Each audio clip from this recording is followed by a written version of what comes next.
Halloween? Good question. I'm going to make this short and sweet. Obviously, today is Halloween. Happy Halloween, by the way. That might be controversial, but we'll see, right? So we're going to go over this super quickly, and hopefully this will help you decide whether you should celebrate Halloween or not as a Christian. Now, before we start, these are my opinions. I do, of course, look in the Bible, obviously, and I've listened to other commentary about this. I'm going to start off by saying you have the choice to decide if you want to celebrate Halloween or not. I don't give a crap if you do or don't. If you are convicted and you say Halloween's not for me, that is fine. If someone else says, you know what, I'm not convicted, I'm going to dress up and get candy, that is also fine. But I feel like a lot of people are being told that because you are a Christian, you cannot celebrate Halloween and that it's a sin to participate in any Halloween-related events. And I'm here to tell you what I think about that. So let's get into it. Let's start off with the history of Halloween. Why is it a holiday? How did it start? Blah, blah, blah, blah, blah. After a quick Google search, and I'm going to read it straight from Google, this is the history of Halloween. Halloween has multiple origins, including the ancient Celtic festival of Samhain. I don't know how to say that.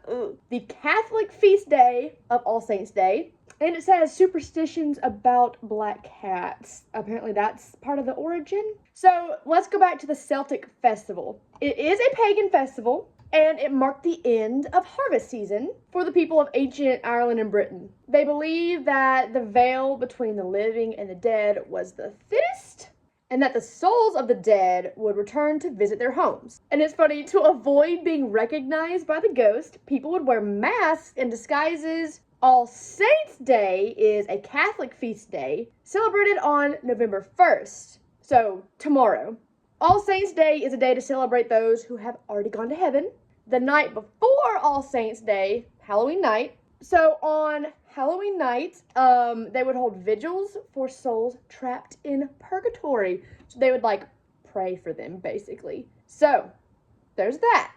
The black cat thing was just talking about how it was associated with superstitions and stuff and witchcraft and magic. And so that's how black cats got lumped into Halloween. That's not important. Did you know that trick-or-treating became popular in the 1950s? And it's kind of funny. It said it was a way, it says that going door to door for treats originated as a way to receive handouts. So we're just beggars, bro. So, quick history. Now we're all on the same page. I'm sure you've noticed that there were pagan bits and Catholic bits. Pretty interesting, huh? And notice that trick-or-treating doesn't really have anything to do with the whole Celtic pagan festival. So I think we're clear on that. But yes, the pagan festival, they wore masks to hide from their dead loved ones, which is kind of hilarious. So let me just start off with a verse. 2 Timothy 1, verse 7. Okay, so 2 Timothy 1, verse 7 says, "For God did not give us a spirit of fear, but a spirit of power, love, and self-discipline." So, my first point is, Christians should not be afraid of Halloween, or they shouldn't think, oh, if I celebrate Halloween, I might get possessed, or anything crazy like that, because we don't have a spirit of fear. If you have the Holy Spirit inside of you, you can't have a demon inside of you at the same time. Nothing can possess you. Nothing can get you. So I feel like a lot of people are scared of Halloween because they think something's going to get them. And that's just not the case. Once you are in God's hands, nothing can take you out of his hands. So if it's just based on, I'm afraid I'm going to accidentally get possessed, I would say you're good. You're fine. Another verse that I want to talk about is 1 Corinthians 10:31. 1 Corinthians 10:31 says, "So whether you eat or drink or whatever you do, do it all for the glory of God." Okay, you're like, okay, heard that one before. Do you practice witchcraft in August? Do you practice witchcraft in December? Do you practice witchcraft every other Wednesday? Is the answer no? Okay, then why would it be you practicing witchcraft on Halloween? What about our life will change just because of Halloween? Halloween is just, this year it's just a Thursday. It's just another day, honestly. And so, like all Christians, we should glorify God in what we do on Halloween. So, I mean, it's not that hard to not practice witchcraft. That's what I'm saying. If you don't do it any other time of the year, why do you think you're going to do it accidentally on Halloween? I think as long as we are still living a life that is pleasing to God, aka not going out and getting drunk at a Halloween party, not wearing revealing costumes, not doing witchcraft, I think you will be fine. That's all I'm saying for that point. Another verse that kind of goes with that point is Philippians 1:27. Whatever happens, conduct yourselves in a manner worthy of the gospel of Christ. Then, whenever I come and see you or only hear about you in my absence, I will know that you stand firm in one spirit, contending as one man for the faith of the gospel. Okay, that's Paul talking to the Philippians. Back to my point. Let your manner of life be worthy of the gospel of Christ. You know, this could be a big opportunity for Christians to show they are different. Why don't you do bad things on Halloween? Why don't you go get plastered at a Halloween party? Why don't you think it's funny to do a Ouija board or to celebrate demonic stuff? Well, because I'm a Christian. And Christians can still have fun, believe it or not, but we don't participate in icky stuff like that. So you can talk about Halloween and Christianity on Halloween night to other people and kind of show them as Christians, we can still celebrate things, but in a pure way. Also, real quick point. So Satan can turn good things into evil things, right? He can twist things into something they're not. Why can't we do the same thing?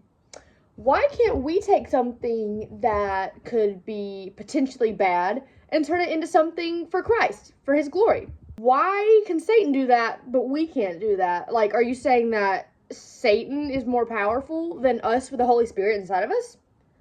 So we're just going to go off and cower and be afraid and have nothing to do with this holiday instead of fighting for it?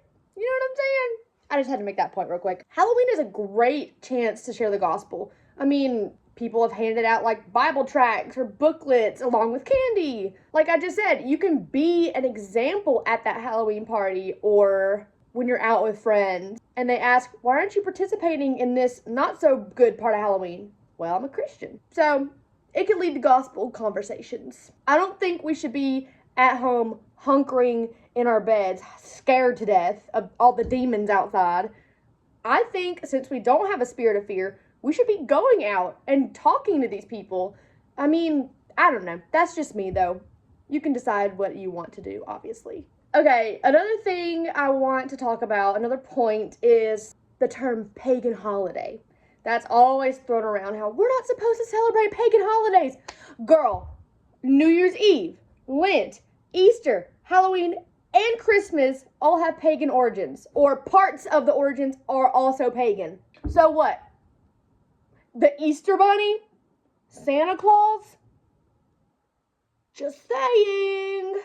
You can't pick and choose which holidays are more pagan than others, or which ones aren't pagan enough to worry about. You can't pick and choose. I don't see Christians not celebrating Christmas. You know, Jesus wasn't born on December 25th. So, are you sinning? I'm sorry for the sass. Hang on.